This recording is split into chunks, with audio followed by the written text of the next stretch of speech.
ধন সম্পদ হওয়ার পরে যারা গর্ব করে, যারা অহংকার করে, তাদেরকেও ধ্বংস করেন আল্লাহ। ক্ষমতা পাবার পরেও যারা অহংকার করে, আল্লাহ রাব্বুল আলামিন তাদেরকেও ধ্বংস করেন। তাহলে ক্ষমতা পেলে অহংকার করবেন? আরে বলেন না, অহংকার করবেন? ধন সম্পদ পেলে অহংকার করবেন? করলে ধ্বংস করবে কে? আল্লাহ। এইরকম একজন নাস্তিক ব্যক্তির যে ধন সম্পদ প্রাচুর্যের মালিক হয়ে অহংকার করে বলেছিল, এই ধন সম্পদ আমি নিজে অর্জন করেছি, কোশ্চিন কালেও ধ্বংস হব না, এমন একজন নাস্তিকের ছোট্ট উদাহরণ আমি আপনাদেরকে শোনাই। মরুভূমির প্রান্তর। মরুভূমি খুব ছোট না বড় হয়?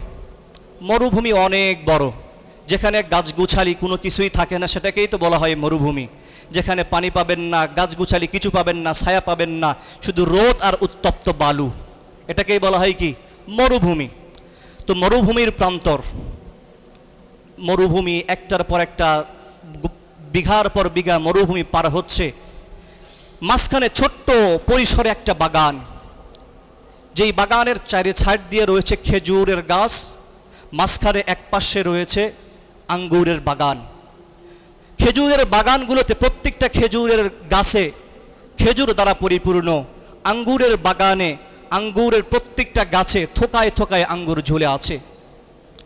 বাগানের মালিক বাগানের ভিতরে বসে বসে সে খুশি যে তার বাগানে এত পরিমাণ ফল হয়েছে, এত পরিমাণ সম্পদ হয়েছে। সে খুব খুশি হয়ে বাগানগুলো পরিচর্যা করছে, আর মনে মনে আত্ম অহংকার করছে যে আমার এত সম্পদ, এত ধন দৌলত, আমাকে আর ঠেকাতে পারে কে?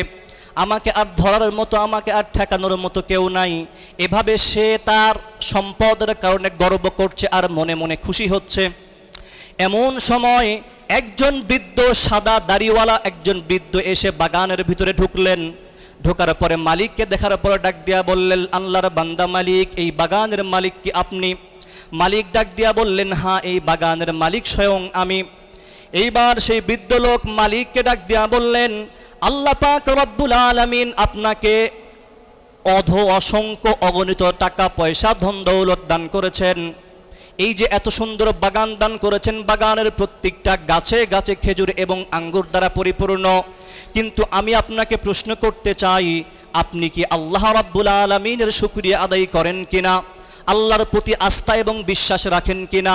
পরকালের প্রতি, আখিরাতের প্রতি বিশ্বাস রাখেন কিনা? এইবার মালিক সেই বৃদ্ধকে ডাক দিয়া বলল, তোমাদের মোল্লা মৌলবীর মুন্সিদের এই একটাই কাজ, সেটা হচ্ছে যখন যেখানে তার সাথে দেখা হবে শুধুমাত্র কি বলল? তোমাদের মোল্লা মৌলবীর কাজ এটাই, যখন দেখা হইলেই খালি নামাজ পড়ো, এইটা করো, সেটা করো, তোমাদের সমস্যা একটাই। সে এইভাবে ডাইরেক্ট জবাব দিল।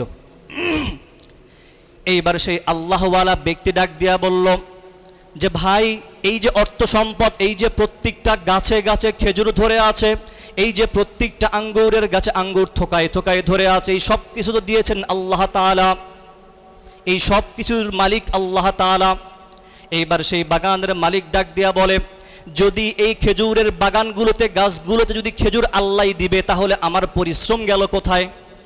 যদি আঙ্গুরের গাছগুলোতে আঙ্গুর থোকায় থোকায় ধরে আছে, এগুলো যদি আল্লাহ দিবে, তাহলে আমাকে কেন এত পরিশ্রম করতে হলো? আমি আল্লাহতে বিশ্বাস করি না, আমি বরং এটাই বিশ্বাস করি আমার পরিশ্রমের কারণেই আমার খেজুরের বাগানে খেজুর ধরেছে। আমি এটাই বিশ্বাস করি যে আমার পরিশ্রমের কারণেই আমার আঙ্গুরের গাছে আঙ্গুর ধরেছে। সুতরাং আমি আল্লাহর শুকরিয়া আদায় করতে পারবো না। আল্লাহতে বিশ্বাস করি না, আখিরাতে বিশ্বাস করি না, জান্নাত জাহান্নামে বিশ্বাস করি না। তোমার এই সমস্ত বকওয়াস রাখো। তোমার যদি আমার কাছে কোনো প্রয়োজন হয়, সাহায্য চাও, দান লাগে, তাহলে আমাকে বলো। আমি আমার বাগান থেকে খেজুর আঙ্গুর আমি তোমাকে দান করে দেব, তুমি এখান থেকে চলে যাও। তারপরও এই সমস্ত বকওয়াস মিথ্যা কথাবার্তা আমাকে শোনাইতে আসো না। কি বলল? যে আমি আল্লাহতে বিশ্বাস করি না। যদি আল্লাহই যদি দিবে, তাহলে আমার পরিশ্রম কেন লাগবে? গাছেই যদি খেজুর যদি আল্লাহ দিবে, তাহলে পরিশ্রম কেন লাগবে? আঙ্গুরের গাছে যদি আঙ্গুর যদি আল্লাহ দিবে, তাহলে আমার পরিশ্রম কেন লাগবে? তার মানে আল্লাহ দেয় নাই, আমি পরিশ্রম করেছি বিদায় আমার খেজুরের বাগানে খেজুর ধরেছে, আমার আঙ্গুরের গাছে আঙ্গুর ধরেছে। ডাইরেক্ট সোজা জবাব, যেটা আমার পরিশ্রমের কারণেই এসেছে। সেটা ছিল কি? নাস্তিক ছিল কি? নাস্তিক, যে আল্লাহতে বিশ্বাসী না, আখিরাতে বিশ্বাসী না, তার ধন সম্পদ আর প্রাচুর্যেই সেই বিশ্বাসী। সে মনে করে তার ক্ষমতার কারণে, সে তার পরিশ্রমের কারণে সে কি করেছে, সেটা অর্জন করেছে। সুতরাং সে আল্লাহর কথা শুনবে না, আখিরাত, জান্নাত, জাহান্নামের কথা শুনবে না। সে তাকে কি বললো, সেই আল্লাহর ব্যক্তিকে ডাক দেওয়া বললো, তোমার যদি কিছু প্রয়োজন হয়, তুমি যদি আমার কাছে সাহায্য চাইতে আসো তো আমাকে বলো, আমি তোমাকে খেজুর আঙ্গুর দিয়ে দিচ্ছি, তুমি নিয়ে ভাই এখান থেকে ভাগো। তারপরে এই সমস্ত বকাবকি আমার কাছে কইরো না, আমি বিশ্বাস করব না। তখন আল্লাহর বান্দা ডাক দিয়া বলল, আপনি আমাকে ভুল বুঝছেন, আমি আপনার কাছে কোনো সাহায্যের জন্য আসি নাই, আপনার কাছ থেকে খেজুর আঙ্গুর নেওয়ার জন্য আসি নাই, বরং আমি আল্লাহর কথা আপনাকে স্মরণ করে দেওয়ার জন্য এসেছি। এই যে ধন সম্পদ, এই যে বাগান, এই সব কিছু ক্ষণস্থায়ী, যে কোনো সময় আল্লাহ রাব্বুল আলামিন এগুলো ধ্বংস করে দিতে পারেন। যদি আল্লাহ তাআলার শুকরিয়া আদায় করেন, আল্লাহর প্রতি বিশ্বাস রাখেন, যদি আল্লাহর ওপর ঈমান আনেন, তাহলে আল্লাহ তাআলা আপনাকে এগুলো স্থায়িত্ব দান করবেন। আর যদি আল্লাহর প্রতি বিশ্বাস না রাখেন, যদি নিজের অহংকারের উপরেই অটল থাকেন, তাহলে আল্লাহ রাব্বুল আলামিন যে কোনো সময়, যে কোনো মুহূর্তে আপনার এই বাগান সহ ধ্বংস করে দিতে পারেন। যখন এই কথা বলল, ব্যক্তি সেই বাগানের মালিক আরো তেলে বেগুনে জ্বলে উঠলেন। আরে বেটা, কি বলো তুমি, আমার খেজুরের গাছে খেজুর একদম পেকে গেছে, আঙ্গুরের গাছে আঙ্গুর পেকে আছে, আমি চাইলে যে কোনো মুহূর্তে কৃষক দেখে আমি পাইট করে কি করতে পারবো, খেজুরগুলো বাসায় নিয়ে যেতে পারবো। কখন আল্লাহ তাআলা ধ্বংস করবে? সম্ভব না, সম্ভব না। যদি করো, একটা বাগান ধ্বংস হবে, আমার তো আরও বাগান আছে, আমার আরও টাকা পয়সা আছে, সুতরাং তোমার আল্লাহ আমাকে কোনোভাবেই ধ্বংস করতে পারবে না। উপরন্তু সে আর এই কথা বলল, এই যে তোমরা মোল্লা মৌলবী এত জান্নাত জাহান্নামের কথা বলো, এত আখিরাতের কথা বলো, তাহলে আমি যে আল্লাহতে বিশ্বাস করি না, তাহলে আল্লাহ আমাকে এত ধন সম্পদ দিল কেন? তার মানে আল্লাহ আমাকে ভালোবাসে বিধায় আমাকে এত ধন সম্পদ দিয়েছে, তোমাকে ভালোবাসে না বিধায় তোমাকে ধন সম্পদ দেয়নি। ও যুক্তি কি দিল, যে আল্লাহ তাআলা আমাকে সম্পদ দিয়েছে এ কারণেই যে আমি, আল্লাহ আমাকে ভালোবাসে, আর তোমাকে আল্লাহ ভালোবাসে না বিধায় তোমাকে সম্পদ দেয়নি। তখন এই আল্লাহর বান্দা উত্তর দিল, যদি তোমার কথা সঠিকই হয় যে যাকে আল্লাহ তাআলা ভালোবাসে তাকেই যদি সম্পদ দেয়, তাহলে কারুনের তো সম্পদের অভাব ছিল না। তার মানে কি তুমি বলতে পারবা কারুনকে আল্লাহ তাআলা ভালোবাসতো? আরে বলেন না, কারুনকে আল্লাহ তাআলা ভালোবাসতো? সেটা ছিল কাফের। কি ছিল? কাফের। তোমার যদি কথার যুক্তি যদি এটা হয় যে আল্লাহ তাআলা যাকে ভালোবাসে তাকেই সম্পদ দেয়, তো ফেরাউনের কি সম্পদের অভাব ছিল? তুমি কি বলতে পারবা ফেরাউনকে আল্লাহ তাআলা ভালোবাসছে? কেউ বলতে পারবেন? ফেরাউনকে আল্লাহ তাআলা ভালোবেসেছেন, নমরুদকে আল্লাহ তাআলা ভালোবেসেছেন, কারুনকে ভালোবেসেছেন। এদেরও ধন সম্পদ কম ছিল? ধন সম্পদ কম ছিল।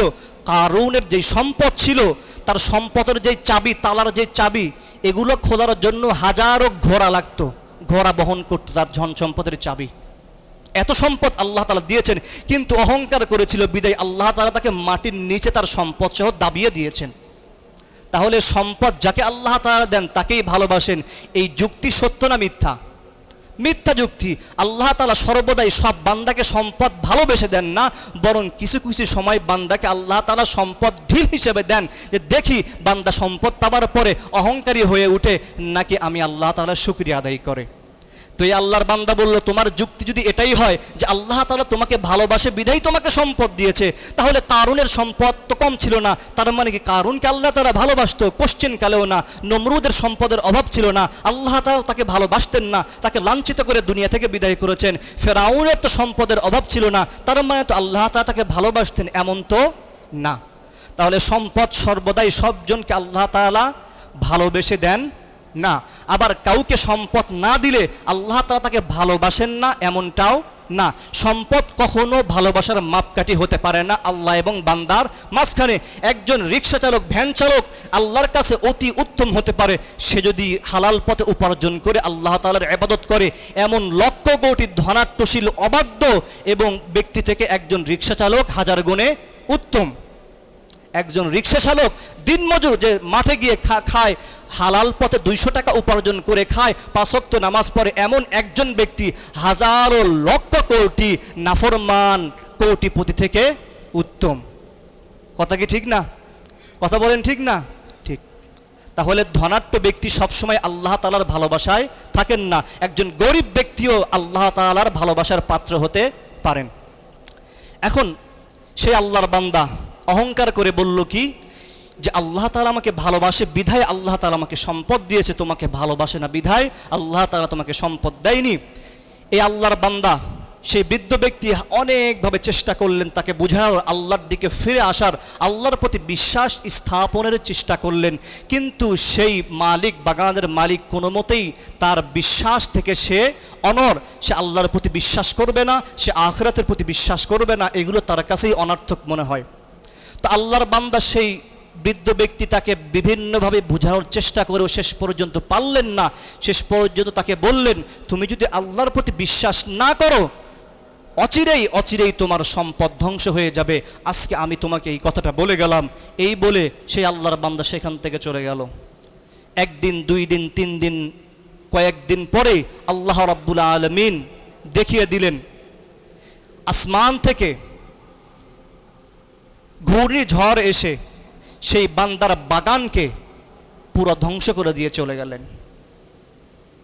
আসমান থেকে ঘূর্ণিঝড় এসে বান্দার বাগানকে ধ্বংস করে দিয়ে চলে গেলেন। এখন সেই আল্লাহর বান্দা নাস্তিক এইবার বাগানের কাছে বসে থেকে কান্নাকাটি করে আর আফসোস করে, হায় সেই দিন যদি সেই আল্লাহওয়ালা ব্যক্তির কথা শুনতাম, সেই বান্দার কথা শুনতাম, তাহলে আল্লাহর প্রতি যদি বিশ্বাস স্থাপন করতাম, অহংকার যদি না করতাম, তাহলে আজকে হয়তো আমার এই সব কিছু অর্থ সম্পদ ধ্বংস হতো না। কিন্তু তখন আর আফসোস করে লাভ কি হবে? আল্লাহ তাআলা তো ধ্বংস করেই দিয়েছেন। ধ্বংস হবার পরে আফসোস করে লাভ হবে না। ফেরাউনও তো ঈমান আনতে চেয়েছিল। যখন তাকে নীল দরিয়ার ভিতরে, সমুদ্রের ভিতরে যখন চুবানো হচ্ছিল, তখন সে বলতেছিল যে আমি আজকে এই মুহূর্তে ঈমান আনলাম সেই রবের উপরে, যেই রবের উপর ঈমান এনেছিল মূসা। ও বলল যে ওর মুখের ভিতরে কাদা ঢুকাই দে, এখন তার আর ঈমান কবুল করা হবে না, কারণ তার ধ্বংস অনিবার্য। যখন কারো ধ্বংস অনিবার্য হয়ে যায়, তখন আল্লাহ তাআলা তওবা আর কবুল করেন না। নয়তো ফেরাউন নিজের মৃত্যুর আগ মুহূর্তে আল্লাহর উপর ঈমান আনতে চেয়েছিল, কিন্তু তার ঈমান আল্লাহর কাছে গ্রহণীয় হয়নি। তো যতক্ষণ সুযোগ থাকবে ততক্ষণ অহংকার না করা, যখন ধ্বংস অনিবার্য তখন তওবা করলে কাজ হবে না। তাহলে অহংকার করা যাবে? ক্ষমতার মোহে অন্ধ হয়ে অহংকার করা যাবে? ধন সম্পদের মোহে অহংকার করা যাবে? অহংকার কোনো ক্রমেই করা যাবে না।